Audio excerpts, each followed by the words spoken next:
Wake up, you ain't heard the news. Fast breaks on your screen once again, always making moves.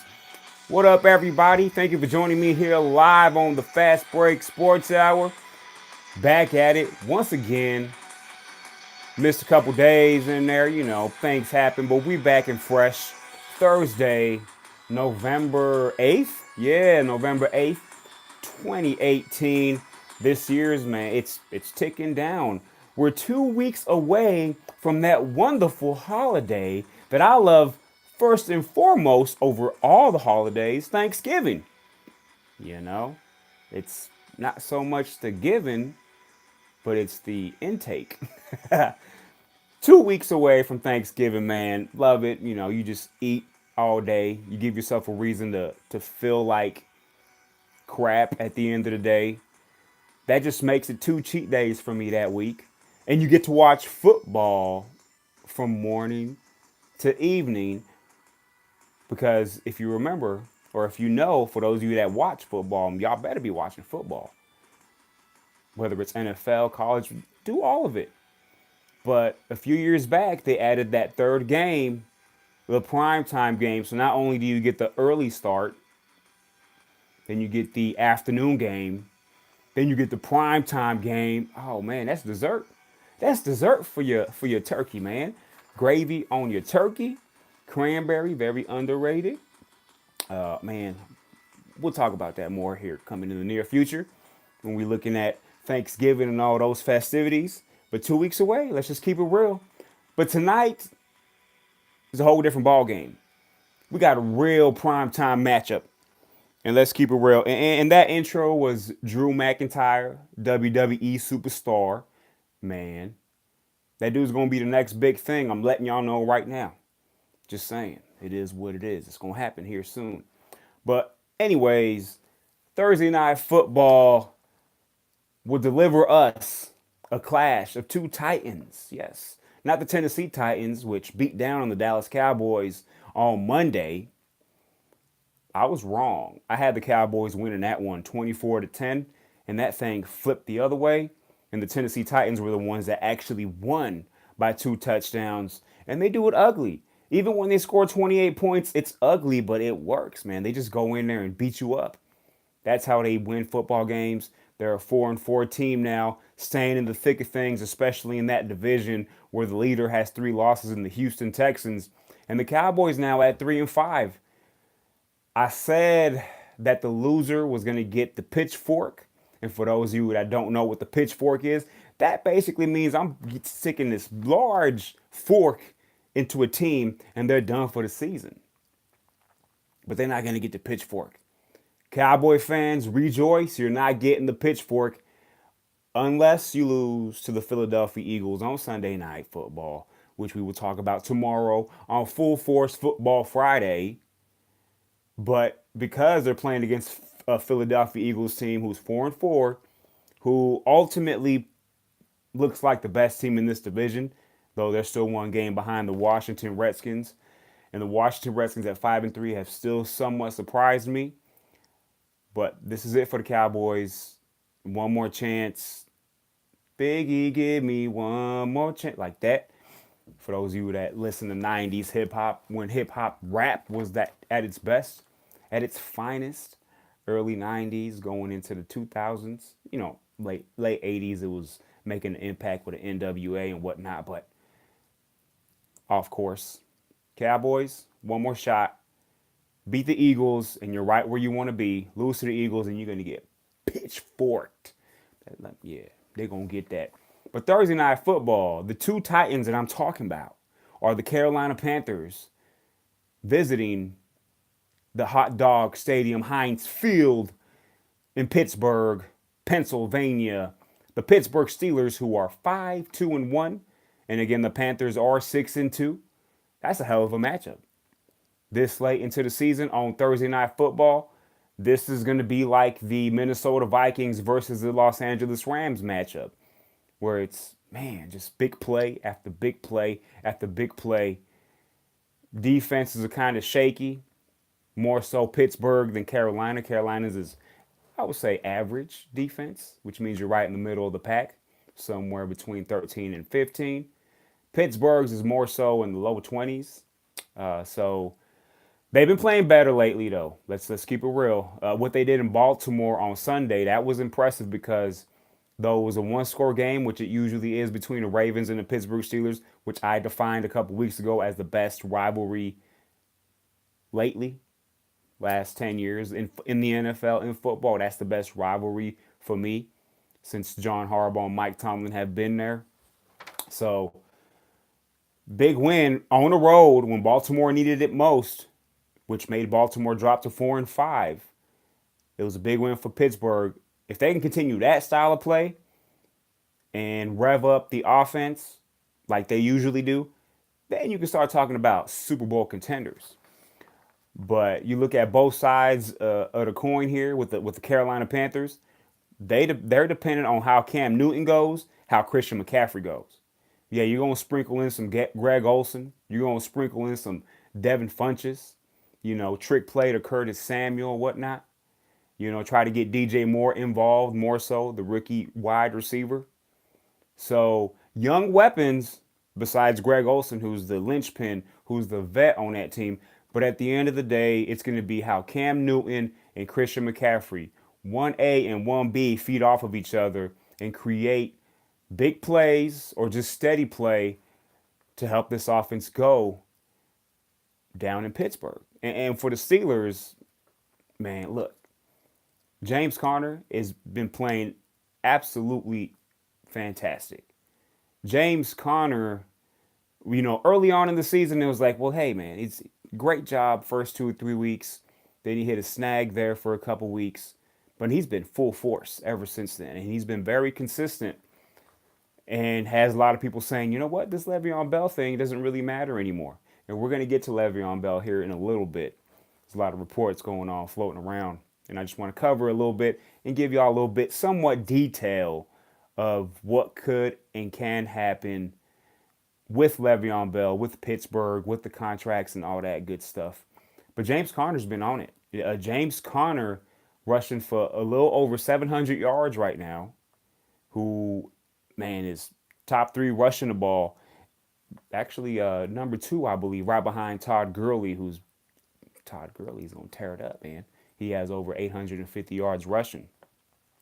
But he has 10 total touchdowns, 9 on the ground, 1 in the air. That's 10 touchdowns. Le'Veon Bell's best season as a Pittsburgh Steeler, he never accrued more than 11 touchdowns. So that just shows you the importance there. So 11 touchdowns to 10 already with 7 to go. I'm pretty sure James Conner's going to crush that. There was a season where Le'Veon Bell only played 12 games and he had 11 touchdowns. So, he probably would have had 15, 16. But we're only talking about what actually happened, what the games that he actually played in. And with that, like, if you look at James Conner and if you look at just what his projections are, just based on what he's done to this point, he's going to have well over 1,900 total yards. 18 touchdowns. That's what his projection is like. And people ask, well, Le'Veon Bell catches the ball out the backfield. What about that part? Yeah, Le'Veon Bell has 2. What's going on, mother? Thank you for joining me here live on the Fast Break Sports Hour. Le'Veon Bell has 2 seasons or 3 seasons where he caught the ball for 75 plus receptions. That's all well and dandy. That's great. James Conner, nothing to sneeze at. Right now, he's on pace to catch 66, 67 balls. That's pretty good. Considering that you got a upgraded Juju Smith-Schuster, you still got Antonio Brown. So, 75 receptions, 67 receptions. Probably going to have more yards than Le'Veon Bell ever had in a season. Definitely going to have more touchdowns. So what are you losing? I spoke on this last week, or I don't know if it was Monday or last week, where the whole Le'Veon Bell thing, the difference is just the character he plays. When you see him on the field and the defense always has to say, you know what, we have to watch him. He can be a decoy. Not to say that James Conner can't, but it's not there yet. Now you look at the age. Le'Veon Bell, 26. James Conner 23. So if you're Pittsburgh, you're just like, and we'll get to that here in a little bit. But let's get back to Thursday Night Football. I kind of got a little bit sidetracked because, I got into the whole James Conner, Le'Veon Bell thing. I'll break that down here in a little bit. But it's a big game tonight. Big Ben Roethlisberger, Thursday Night Football at home. This game's going to be great, to say the least. I don't see a blowout here. It's going to be a very close game. I think it's going to be, I don't think the teams are going to both erupt for 30 plus points, but I think it's going to be fairly entertaining offenses to the tune of a Pittsburgh Steelers victory very narrowly. Again, I wouldn't be surprised if the Panthers beat Pittsburgh tonight, but I'm not going to stay on the fence. I'm not going to go back and forth. When I look at both of these teams, I think the deciding factor is the simple fact that Pittsburgh is at home. That's the 3-point deciding factor. I've always felt that the team that's at home, that's a +3 automatically. And I think these teams are evenly matched when you look at both offenses and the weapons that they produce, that those 3 points will come into effect. And I got Pittsburgh winning this game 30-28 by 2. So just a narrow margin, and it can come down to a last field goal attempt or maybe a late touchdown drive. But it can go either way. I'm going to pick Pittsburgh 30-28. It wouldn't be a bad loss by Carolina. Again, 3 days off going into Thursday Night Football, and you're 6-2, and you take this one. Man, it drops you to 6-3, and it probably pushes you back from the South standings with the New Orleans Saints only having one loss, which they'll still play again, which might change the course of where you're at in the division. But it's an interconference game. It's not going to hurt that much when you start talking about playoff positioning. But Carolina wants to win this game. Let's come on. Let's be real with it. Both these teams are going to go out there fighting, giving their best. But I just think at the end of the day, that home field is important in this magnitude of a game on a short week for both teams. Let's be real. It's for both teams. But Pittsburgh being at home, Pittsburgh still being able to run the ball, still being able to create. Now, Antonio Brown hasn't been as dynamic, as explosive as he has been in past years. But you're talking about if you give me Antonio Brown as a 10 in past years, he's probably like a 9.6 this year, 9.5. So he's not far off, but he's still a little bit. And whether you can point to Juju Smith-Schuster as having the impact that kind of takes away from Antonio Brown, that's possible. You can look at the fact that Le'Veon Bell isn't there. So when Le'Veon Bell is there, that's the distraction part. When you're gonna have more eyes on Le'Veon Bell in the backfield, or if he goes out wide, then more so James Conner to this point, which would open up a little bit more for Antonio Brown because you got to respect it. Because though James Conner might get to those numbers receiving wise, he's not in the same. No, you can put Le'Veon Bell on a lot of these NFL teams, and he could be their third, maybe second best receiver right from the jump, because he's an awesome pass catcher. He's an awesome receiver, especially for a running back. Not just for a running back, especially for. He's like Christian McCaffrey. And Christian McCaffrey more so is going to create in the passing game than James Conner is, but Conner gives you some of that, gives you that option. Christian McCaffrey is going to be flashier he's definitely a guy that can start at receiver for a lot of these teams. But this year they've given him the ball more. They've pounded the ball more with Christian McCaffrey, which I like. And I think they still got to do it a little bit more because the consistency isn't there. I've seen games where he carries the ball 19 to 25 times. He's probably done that twice this year. And they've been, his averages on those runs in those games is pretty damn good. And I've seen games where he runs the ball 8 times but catches the ball, 7 times, which it's decent. But I think at the minimum, he should be running the ball 14 to 15 times a game, along with those 6 to 7 receptions. I think that's more so of the output you want with Christian McCaffrey. 20 touches. That's the goal. At the end of the day for Christian McCaffrey, 20 touches should be the bottom line. There should never be a game where Christian McCaffrey only touches the ball 13, 14, 15 times. That's not enough.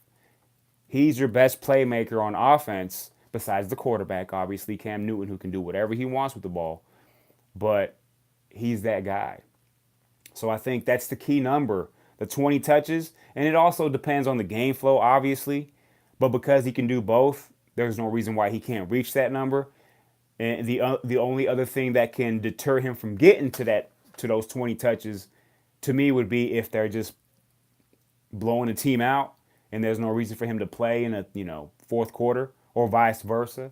They're getting blown out and they're down 42-14. There's no reason for him to be playing in the fourth quarter. Those types of things, which I don't see that happening today. Again, it's going to be a very close game, a very entertaining game, a great game, a must-see game. People could argue this could be the game of the week, and it's on a Thursday night. So lucky you. Lucky you, you get this game on a Thursday. Wonderful game. Pittsburgh Steelers, Carolina Panthers. Could this be a Super Bowl preview? Now, I could see it more so for the Panthers at this point. I could definitely see the Panthers in the Super Bowl. The Pittsburgh Steelers, I feel as if they're still third or fourth in the AFC comfortably. And when I say that, I mean they're not close to New England. They're not close to Kansas City at this point. And we're just talking about from where they're at right now. Can they improve? If that defense keeps getting better and they play the way they played against Baltimore, whether that was their defense or just Baltimore being inept on the offensive side of the ball, which sometimes happens with the Ravens, that remains to be seen. But right now, I cannot say that the Pittsburgh Steelers are a legit Super Bowl contender. Can they win a playoff game? They sure can. But not yet. Give me 3 or 4 more weeks and see where they're at and see how they've improved defensively. Because though they have the weapons on offense, it's just something's missing. And I still see it. And 5-2-1 is a hell of a record to have and still feel like something's missing. So now imagine if they look like they're, just moving in the right direction and producing offensively, defensively. That's scary. But again, you got to see it to believe it. It's as simple as that. So check that out tonight. Carolina Panthers 6-2, Pittsburgh Steelers 5-2-1. Thursday night football. You already know how the game goes. You gotta have your food ready, your snacks, your drinks, whatever you're doing. Stay locked on that chair or in your sofa, whatever. It's one of those games. It's not one of those where let me see what the score is. No, you sit down, you watch that game. You got to watch this game from beginning to end. Let's be real with it. This is a full force football game. And again, full force football Friday is tomorrow, where we'll talk about what happened in this game and we'll talk about all the other games. We're trying our best. Definitely are. So let's get into Le'Veon Bell. Let's get into the reports that he finally left Florida, skiing on boats and things of that nature. And finally left a couple days ago and was seen working out at a 24-hour fitness, or I don't know what kind of fitness. It was a fitness place. And he was playing basketball, but it was in Pittsburgh. So that's somewhat of a good sign for you Pittsburgh fans that really want him to come back. But what does that all mean? What does that entail? Now, people are calling it a holdout. It's not a holdout. Let's get it straight. The only way it's a holdout is if you're under contract and you decide not to show up. That's a holdout. He's basically a free agent who hasn't signed his franchise tag tender. So he's not on the team right now. So he's not holding out. He doesn't play for anybody. But the only option he has to play this year is to sign that tender, which he has to sign by Tuesday at 4 p.m. Eastern time, or else he cannot play for any team whatsoever this year. Now, obviously, again, he can only play for Pittsburgh this year if he signs that, unless he signs it and they release him. But I don't know the rules to all that. I'm not going to get into that part. But, again, he has to sign it by Tuesday the 13th by 4 p.m. Eastern time for him to be able to say that he accrued a football season so he can go into free agency next year like a normal free agent. Here's the kicker. If he doesn't show up, if he doesn't sign his franchise tag, it's not considered a football season, but it is still considered as the second year under the franchise tag. So going into the offseason, Pittsburgh will have two options again to put him under the normal franchise tag, which would now include a franchise tag worthy of a quarterback's payroll, which means he would fall into the average of the top 5 salaries in the NFL, which are the quarterbacks, which is around 25 and a half, 26 million for that 1 year. That's if he gets franchise tag. And you know he's going to sign that. But that's not going to happen. There's no way Pittsburgh offers him that. And then there's a transition tag, which gives the option for him to go find another team. If another team decides to sign him, Pittsburgh now has the option to match whatever other team is signing him for, or let him go and then receive compensation, which is a first and a third, I believe. So it might seem like two options, but a lot of things could happen. Another thing that could happen, he signs it and shows up because he's already lost $8.5 million when you account today's game, because that's 10 weeks of football at $850K per game. He's already lost 8.5 million. If he signs the franchise tag before the deadline or by the deadline, well, however you want to say it, then he will play the rest of the season and make his 5.5 or 5.9 million that's left on the table for the rest of the season. It'll count as a season, and he can hit free agency like a normal free agent and find whatever team he wants to go to. So there's that option. And if he does do that, does he come back and does Pittsburgh play him, or does he, wink, wink, have a hamstring issue after he signs and then just plays it out? I mean, because if under the collective bargaining agreement, an NFL team can't force you to play if you feel you're injured. So once he signs it, it's going to be an awkward position unless both sides agree to disagree, or they agree to say, you know what, you're going to play. But you have to wonder if Le'Veon Bell, who's already missed the first 10 games, which counting today's game, if he even wants to take the chance of coming in and playing, knowing that he's going to be a free agent. So there's a lot of things that can happen here. So when that's going to come down here in the next 5 days, he has 5 days to figure it out. The team has 5 days to figure it out. But it's going to be interesting. I was talking about the differences between him and James Conner. If you look at Le'Veon Bell's best season, which was arguably last season or the year prior, last season he ran for a little over 1,250 yards and 680 something yards receiving.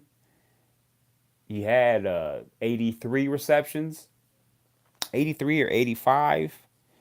Man, make sure I got this right. Yeah, last year he had 85 receptions, 1,940 total yards, and 11 touchdowns. That was in 15 games. But his best season was in 2014, but he only played in 12 games, where he had, the 2014 season, he had a total of 2,200 yards. He played the totality of the season. He had 83 receptions and 11 touchdowns. So if you just look at the stats, it's not much change, not much difference. Maybe Le'Veon Bell has 10 to 15 more receptions in the season. But he's not going to have more yards rushing than James Conner. He's not going to have as many touchdowns as James Conner. So, again, James Conner, he's on pace to total about 1,960 yards total offense and about 18 touchdowns if he stays on this pace. And if Le'Veon Bell comes back and he doesn't play, or if he just doesn't come back at all. Because if he comes back, if he comes back and he's willing to play and they're going to play him, James Conner's role is going to come down to half of that, if not a little bit less. Because you have to understand that even though Pittsburgh knows that this is it for Le'Veon Bell as a Pittsburgh Steeler, they're going to say, you know what, we got to use this guy as much as we can and see how far he can take us because we're not going to have him anymore. So don't think that if he comes back and he's willing to play, that Pittsburgh's going to say, no, we don't want you to play. They're going to know, let's put him in there. Let's make sure he tears it up. And he's going to have to if they decide to play him, because if he doesn't, then what are other teams going to say? Well, he's not playing as hard or he's not as good anymore. So he has to either sit out or he has to ball out. It's one or the other. There's no playing and half-assing it. That's not going to work. Now, the other side of this is when he does become a free agent, or if for some odd reason the Pittsburgh Steelers transition tag him and the team trades a first and a third for him, is a team willing to look at just what James Conner has done and say, well, he's not really worth the money that he wants? Because I believe Le'Veon Bell wants something kind of what Todd Gurley got. A 4-year, $60 million deal, somewhere towards that, with maybe $45 million guaranteed. And Pittsburgh didn't get close to that. Pittsburgh was looking at 3 years, $40 million, with $30 million guaranteed. So Le'Veon Bell wants to add another year to that guarantee, and that's where the sides couldn't get together. So it wasn't so much the average he was going to get a year, it was more so the guaranteed money he was going to get. So what team is going to say, you know what? We're willing to sign Le'Veon Bell for 4 years, $60 million. When they look at James Conner and they're like, wait a minute. He's the same output, almost. Some team's going to do it. Some team that has money is going to do it. Whether Le'Veon Bell ends up with a team like the Colts next year, whether he ends up with a team like the Jets next year, those are the teams that they have money. The Browns have money. I don't see the Browns doing it just because they got, a lot of people in their backfield. Obviously, they would all be pushed over if Le'Veon Bell comes in. Raiders, just throwing things out there. What might stick? Philadelphia Eagles next year. There's going to be 3 or 4 teams that are going to say, we're going to pay you that much money.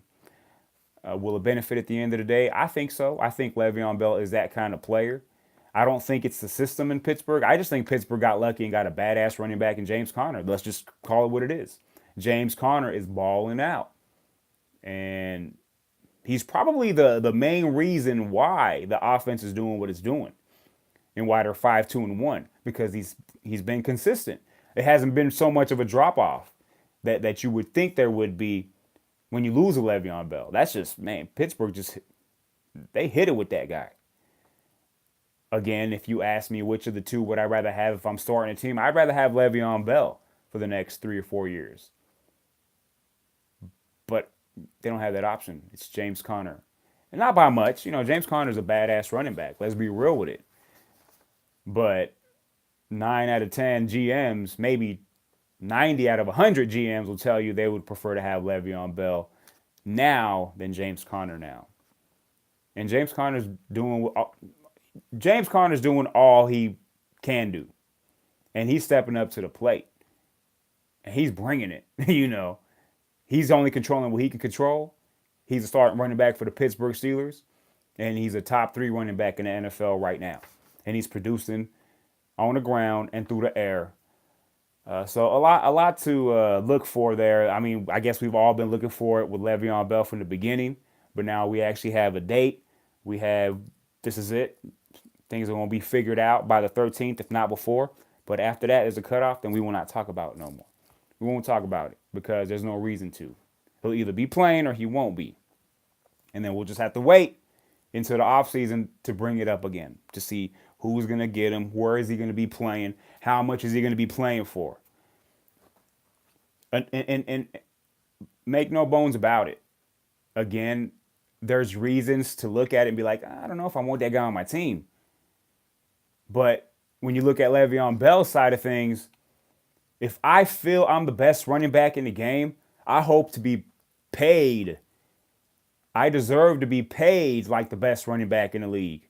Don't just treat me nice and say, we really respect you and we love you, Le'Veon, but we're gonna pay you like the eighth best running back in the game. Let's be real with it. Now he's not being paid that. He's probably being paid as the second or third best running back in the league.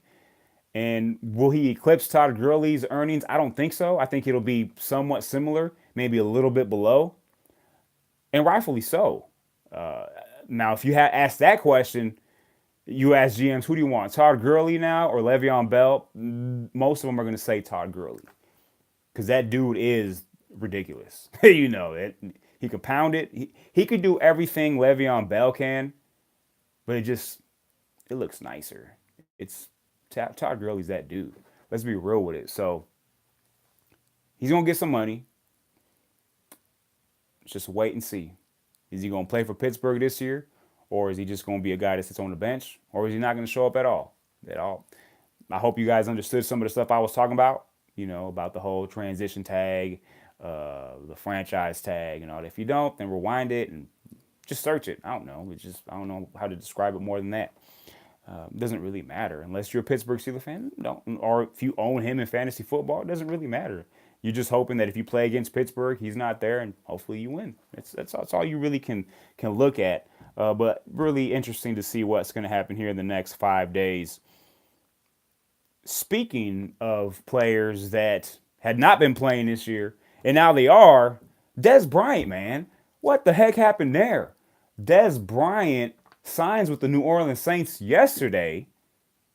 And the Saints, you know what? They don't have anything to lose here. They're trying to get to the Super Bowl, which I believe they will. I believe I picked it before the season started. I said the Saints would be in the Super Bowl. Yes, I did say that. Against the Chargers. It might happen. I'm just don't want to pat myself on the back, but I'm going to. The Saints said, you know what? We have Michael Thomas as a receiver. That's a sure bet. That's a top 3, top 4 receiver in the NFL. You can say top 5, top 6. We're pulling straws there, or whatever you want to call it, pulling teeth, I guess. But Alvin Kamara, who does both, kind of like a smaller Le'Veon Bell, catches the ball at the backfield, will run. Doesn't run as much as I would like to see him run, but because you got Mark Ingram, and you saw it early on with Alvin Kamara, when Mark Ingram was suspended, you saw Alvin Kamara carry the rock. You saw him running, 17, 18 times a game. Now they don't need that as much because they got Mark Ingram, and you're seeing Alvin Kamara get more so of 11 to 13 carries, still catching 7, 8 balls out the backfield. So that's the only thing that's changed. Can he do it? I believe he can. But you got Alvin Kamara. I just spoke of Mark Ingram. And they have a young guy in Traquan Smith who has shown flashes. He's a rookie. And he was thrust into that second receiver role. And now you got Dez Bryant. Now, the reason why I say you don't have anything to lose here is because worst case scenario, Dez Bryant is a number 3 receiver, which is fine because I think the New Orleans Saints need a consistent number 3 receiver. Can he be a number 2? Oh, he can be. He definitely can be, especially when he's on a team that has an elite receiver. A top 5 receiver, you're elite. So it's going to be, Dez Bryant's going to get a lot of one-on-ones. Or if he's the third receiver, he's going to have a lot of option routes if he's learned to run some routes, because that's been the issue. Why teams wouldn't sign him or why he wouldn't progress with Dallas is because he didn't know all the route tree. He's good at running downfield and jump balls, slants, the basic route tree. So I think that's a big thing. The Saints are going to find out real soon if he's able to fall in line and just do what they need him to do, or if he's going to act like a baby. Because that's been his issue. He acts like a baby. He cries a lot. He's a grown man that cries. But that's another story. But that's part of it. So nothing to lose because, again, If he doesn't fall in line, you just kick him out the door. We don't need you. Get out of here. Whatever. They're doing good without him. But if they can get something out of Des Bryant, that's another weapon now. So that's the key thing is they're not asking him to be the number one or the number two, maybe not even the number three, but they're asking him to be a part of the offense, to be an option. So that's going to be key here. And now Drew Brees is like, I got options again. I have another option. I have Michael Thomas. I have Kamara. I got Mark Ingram. They got Cameron Meredith. He's kind of been pushed into the back a little bit. He hasn't been consistent. The receiver from Chicago that they signed in the offseason, that's a guy that I thought was going to be a little bit better because I liked him in Chicago, especially as a possession receiver. I thought that's what he was going to be here with the Saints, but it's taking some time. And whether or not that works out, that's remains to be seen. It's a whole different story as well. But Des Bryant, nothing to lose. I'm happy for him because I felt like he wants to play so bad. And here's his chance to prove, again, he signed on for the rest of the season, unless they decide to kick him out because he's acting dumb. But it's not to his best interest to not fall in line, because if he wants another contract after this season, to the best of his abilities and willing to continue to learn, that's a big thing for Des Bryant. And that's why the Saints, they hit it right on the nose, because they know that he has to play at his best abilities at this point of his career, because he's looking for another contract when it comes to free agency again next year. And if that happens and he's able to produce, he's going to get that contract. Maybe not to his liking, maybe not 3 years, $25 million that he wants, but a team will say, you know what, let's bring him in for 2 years, $10 million. Take that, Des Bryant, and run with it. That's better than zero. That's what my dad always told me. When when you work at a job that you don't really like and they're not paying you as much, and you're like, man, I don't like this job, and he's like, look for another job, but don't quit this one until you have the other one ready, because making this amount of money is still better than this amount of money. So Des Bryant, and what's up, Pops? What's up, Angel? The Mile High Podcast. Check that out. I believe it's the Awoken Millennial YouTube. Look him up. Angel Gutierrez. He's awesome. He's great. He's better than me when it comes to this. A lot of things. Brian the Lion, what's up, man? And what up to everybody watching? Thank you for joining me here live on the Fast Break Sports Hour. So he has to fall in line. He has to play to his best of his ability and take what he can get going into the offseason. So it's a win-win for the Saints. Again, I think it's going to help. And this just picks them up a little bit, because he's not replacing a star player. You're just putting a pretty decent wide receiver into the fold. That's all you're doing. You're adding the New Orleans Saints, they're a Sunday. They play on Sundays, but they're a Sunday. They got the 3 different ice cream balls on there: vanilla, strawberry, chocolate. They got some, it's not a banana split, but they got bananas on there. They got some nuts on there. They got some sprinkles. They got the hot fudge. All Des Bryant is just a little bit extra of that. You might want to throw some graham cracker crumbles on that thing, or an extra cherry, because it already has a cherry, but you might put another cherry on it. So that's all Des Bryant is going to be for the Saints. He's just going to put a little bit more loving on this wonderful Sunday that you're about to eat. And I just made you hungry. So go get you a Sunday or whatever you want to eat and watch the game tonight. Thursday Night Football. Pittsburgh, Carolina. Come on, man. Be happy. This is like a holiday. Let's be real with it. Pittsburgh 30, Carolina 28. I already said that, but I just want to remind y'all. So yeah, Saints, good job getting Des Bryant. Des Bryant, do work, man. Tear it up. I think you can be a decent number 2. Catch about 4 or 5 balls a game. Maybe have like 45, 50 yards, maybe 60 yards. Shoot, a touchdown every other game. You'll get a contract, man. Trust me. Teams want consistency. But you're not going to get 9 or 10 million. You got to erase that from your memory. That's not going to work. Unless you go in there and you're catching 8, 9 balls for 120 yards and making big plays, then that might be something. Maybe we have to be like, what happened to the Cowboys? What's wrong with the Cowboys? And that's perfect transition because I'm about to get to the Cowboys.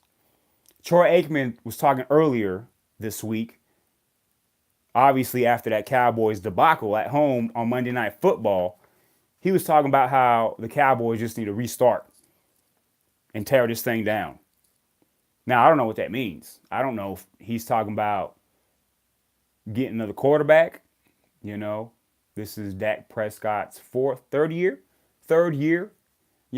and you can argue his best season was his rookie year. And last year and this year are looking somewhat similar. Is he talking about the quarterback? The defense is pretty good. It kind of showed a lot of holes on Sunday to a team that just wants to bang it and bang it and bang it with Mariota, Derrick Henry, and Dion Lewis. Shoot, they did everything up the middle. That's what they do. And they bang it and they bang it. Is it weakness? Is it being soft? Now, obviously, you brought in Amari Cooper. He looked fairly decent for a first game. Now Dak Prescott just has to step his game up a little bit. He does need to get better, but to say you need to tear everything down, I think that is incorrect. I think they have a lot of pieces that work right now, and I don't think you get rid of a Dak Prescott and bring in another quarterback. I mean, what you gonna do? Dak Prescott, what you need to do is, what is your strength when you look at your team? When you look at the Dallas Cowboys, it's easy. The strength is Ezekiel Elliott. And to me, I feel like they get away from Ezekiel Elliott a little bit too early. And I think, man, the thing that if they want to say, you know what, let's bring something in because this is definitely going to be vital for the kind of team that we are, you need to find yourself another tight end. You need to find yourself a tight end that's going to replace Jason Witten. Now, you'll never replace Jason Witten because he's a top 5 tight end, arguably all time. Stats-wise, he's definitely that. And just the leadership that he produced. And I think that's big. I think the Dallas Cowboys lack leadership. And they have leadership on the defense side with Sean Lee, but he's always hurt. Always hurt. Oh, peanut butter parfait. That's my mom's favorite, man. Shoot. But there ain't no Dairy Queen around here, man. It's far. Shoot. That sounds good, too. But what the Cowboys lack is a pretty good tight end. They don't need 2 flashy receivers. They got the line set up. What the Cowboys need is a tight end. Sean Lee's awesome, but he's always hurt, man. He's made out of paper. Like, when he's in the game, you can tell he's in the game and things are going good. But when he's out the game, it just seems like a totally different team. You can tell he's a leader on that defense. So there's that. But on offense, to me, there's not really a leader. You know, Dak Prescott can be like this, that, and the other, but no one's listening. You need someone to back Dak Prescott and be like, yeah, that's the leader. This is what's going to happen. This is what we're going to do. I think the bigger question is, do you need to get another coach? Possibly. Do you need a new voice? And will it matter? Because Jerry Jones, the problem there is he wants to run everything. And rightfully so. It's his team. He can do whatever he wants with the Dallas Cowboys. But I think until he says, you know what, I'm the owner, when it comes to knowing how to make money for this team and how to bring the people in to watch my Cowboys, then I have to step back a little bit and let some of these guys figure out what kind of team we're going to have on the field and go from there. Because if Jerry would have had his way, because it's been happening slowly, it's been happening slightly, you know, with his son doing some of the decisions, Stephen Jones. But you still, when you got your dad like this, you just can't knock it, you know, and you can't get rid of it. Especially when he owns the team and he's done all he's done for that franchise. I believe he paid, what, $150 million for the Cowboys, and now it's worth close or slightly over $5 billion. What's the return on that? Shoot, any kind of man. That's ridiculous. That's nuts. That's very nuts. That's incredible. That's like 40. I hope my math is correct here. But 150 million turned into 5 billion. You do 1.5 billion, 10. That's like 23, 24 times the return. No, is it? Yeah, something like that. Man, that's what, 2,300 times the return? Holy crap, man, whatever. Some of y'all math majors are going to be like, well, actually, sir, this is the actual number. I don't care. It's a lot of money. 5 billion. That's what the Cowboys are worth now. But he wanted Johnny Manziel. Shoot. He wanted Paxton Lynch. He tried to trade up and get Paxton Lynch, but dumb John Elway jumped in front of him and said, I want Paxton Lynch. So you would have been talking about Paxton Lynch with the Cowboys. That would have been a real problem. Like, oh my God. And Dak Prescott with the Broncos. That would have been, I'll take Dak Prescott. You don't know what you got until he's gone. You guys do not know how to use Dak Prescott, man. Let him run around a little bit. Things work.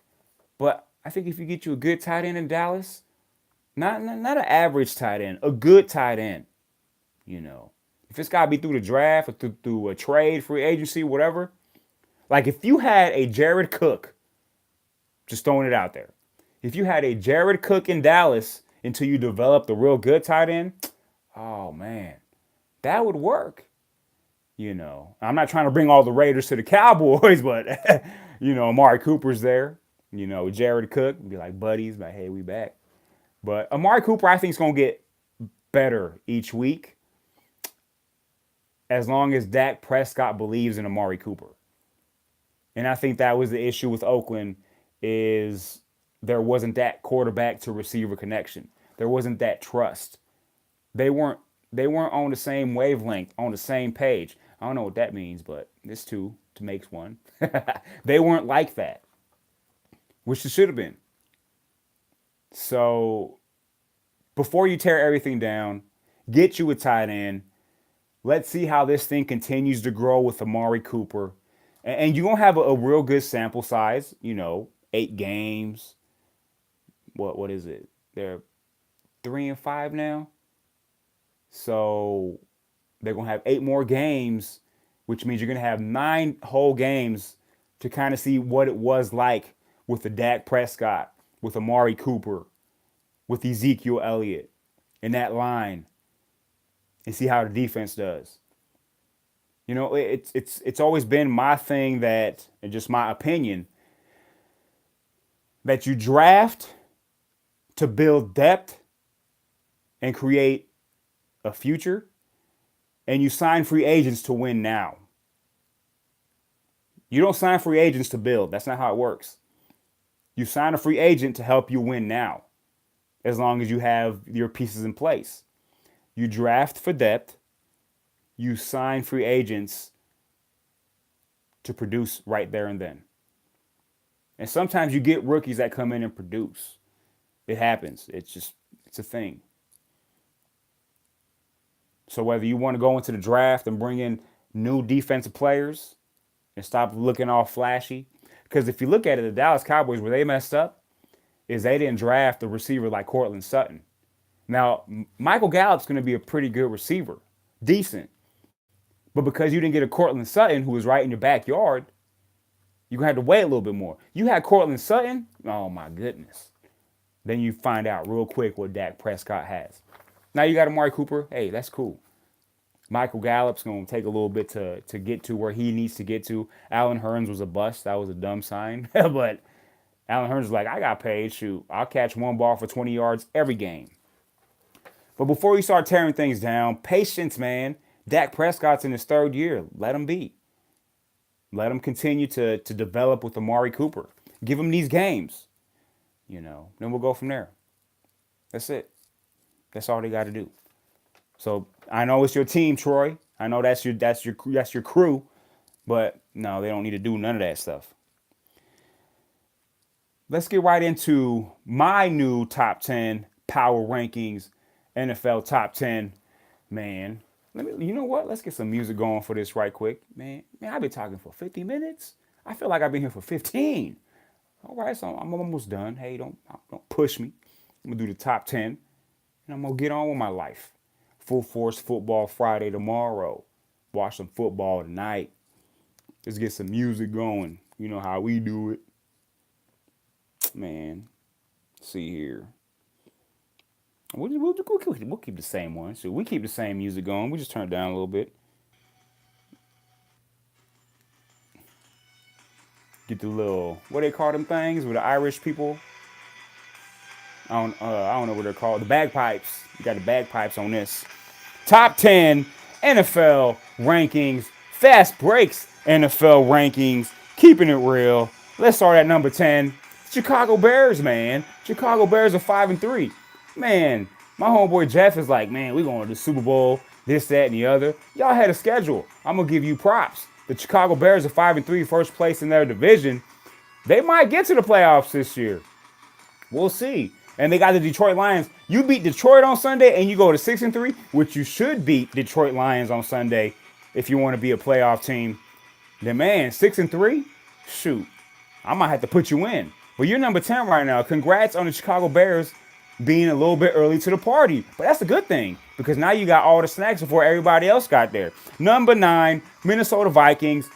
Yeah, they're half a game behind the Bears at 5-3-1. You know, same amount of wins, same amount of losses. They just got an extra tie, so they're right below the Bears. But when you look at it, let's be real. If you put both of these teams on the field, Minnesota's going to jack them up. You know, that's just my opinion. But we'll see. You know, they got a face still. So Minnesota 5-3-1. Kirk Cousins earning his money. Adam Thielen about to get some money. You know, dude, he's gonna have like 130 receptions this year. You know, he was on pace to break the record. I don't think that's gonna happen. I don't think he's gonna get to the record. I believe it's 147 receptions by Marvin Harrison. Man, that's ridiculous. Him and Peyton Manning were locked in. Like, dude, we're going to get you the ball 9 times every game, no matter what. And why wouldn't you? When someone's your best player, you get them the ball as much as possible because only good things can happen. And that's what they did. And that's what the Vikings are doing with Adam Thielen because they're having issues with the run game because of injuries. So no consistency. Now they're putting out yards with Latavius Murray and definitely did that with Dalvin Cook. They got a bye week now. So coming back next week, you might get full force Dalvin Cook. But Adam Thielen's definitely holding it down. That defense been up and down, but pretty consistent. Vikings are number 9. Spent too much time on the Vikings. I don't know why. Number 8, Pittsburgh Steelers, the team that's playing tonight, 5-2-1, was impressive on Sunday. You know, I talk a lot of smack about their defense, but they showed up on Sunday. Whether it's their fault or the Ravens' offense fault, that doesn't matter. They still held them to 16 points on the road. That's a big win. And if they can continue to play like that, you know, hold the Panthers to 20 or below, I think that's a win. I think that's a plus. I don't think they're going to hold them to 20 points, but I'm just saying. Pittsburgh Steelers, you're number 8, waiting on Le'Veon Bell. What's going to happen there? But James Conner's like, I don't even care, man. I'm tearing things up. I don't care what's going on. Number 7, Houston Texans, 6-3. They've won 6 in a row. You could argue, besides the New Orleans Saints, they're the hottest team in football. Now, they escaped a victory by their chinny chin chins, or the hair on their chinny chin chins, because the Denver Broncos do not know time management, and they think that a 51-yard field goal is a sure thing. The Texans will take it. They've won 6 in a row. They're 6-3. They're number 7. They added Demaryius Thomas after losing Will Fuller. Deshaun Watson, man. Come on. J.J. Watt, man. Jadeveon Clowney, man. And DeAndre Hopkins, double man. Man, Houston Texans, number 7, 6-3. Put that music back, boy. Get back. Yeah, play. Come on, that upsets me.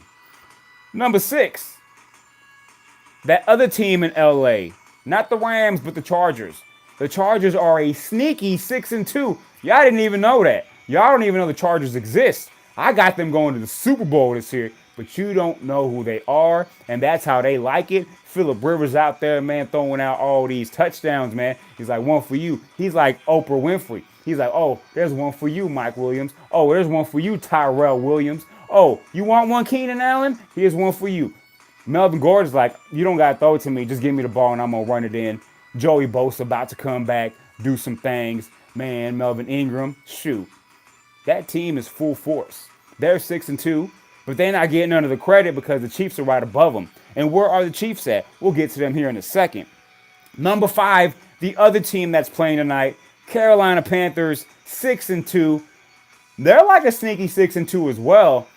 And they're that team that could beat anybody at any time, any place.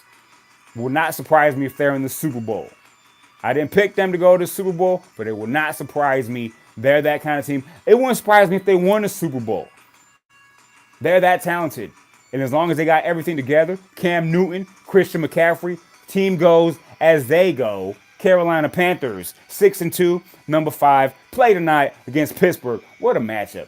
2 top 10 teams going at it on Thursday Night Football. Wake up. You ain't heard the news. Fast breaks on your screen. Them 2 teams, man, making moves. Number 4, and they dropped just because they lost. But they dropped, man. When you lose, you fall behind teams that have been winning. Rams, you are now number 4. You're not number 1 no more. You were number 1 because you were undefeated. But you're not undefeated anymore. You have 1 loss. And you dropped all the way down to 4. You got the best running back in the game in Todd Gurley. I think you still got to use him as much as you can. You know, they're portrayed as a soft finesse team. I don't think they're that. I think they do a lot of crazy-ish on the offensive side. I think they do a lot of gadget. It looks like gadget plays, but it's not. They just have a lot of guys moving around. And their defense is good, but they didn't show it last week. You can run on the Rams. I don't know why, but you can. With Ndamukong Suh, with Aaron Donald. That's they're hoping to get Aqib Talib back here in the next 2 or 3 weeks. I think that's a vital part. He's their best cornerback. Because Marcus Peters ain't been doing nothing. He's been getting burned. And I've talked about that before. But still, hey, man, you only have 1 loss. Rams, you're number 4. You can still get things going. You can still get home field. Because if you don't get home field, you're going to get beat down by the Saints in that dome. Number 3, Kansas City Chiefs, man. Number 3, 8-1. Patrick Mahomes has like 88 touchdowns passing. The dude is ridiculous. I thought he was going to struggle. I was wishing he would struggle. He's not struggling. It hurts my heart, but it's the truth. He's awesome. And they got weapons to accommodate his awesomeness. Kareem Hunt out the backfield does everything like them other running backs I was talking about earlier. Sammy Watkins is now starting to do what Sammy Watkins does. You know, Tyreek Hill can take it from anywhere on the field. And Travis Kelce, shoot, best tight end in football right now. Let's just be real with it. That used to be Rob Gronkowski, and I said that. But when you don't play, you can't be noticed as the best. So until Rob Gronkowski, you come back and do some things, you're not the best. It's Travis Kelce. And that defense is, that's probably going to be the only thing that's going to get them trouble when you talk about the playoffs. But are they even going to need a defense?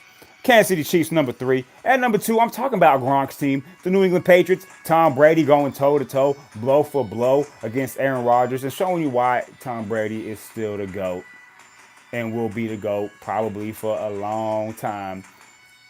Aaron Rodgers is like, I need some more help. But we're not talking about the Packers. We're talking about the Patriots. And they're 7-2.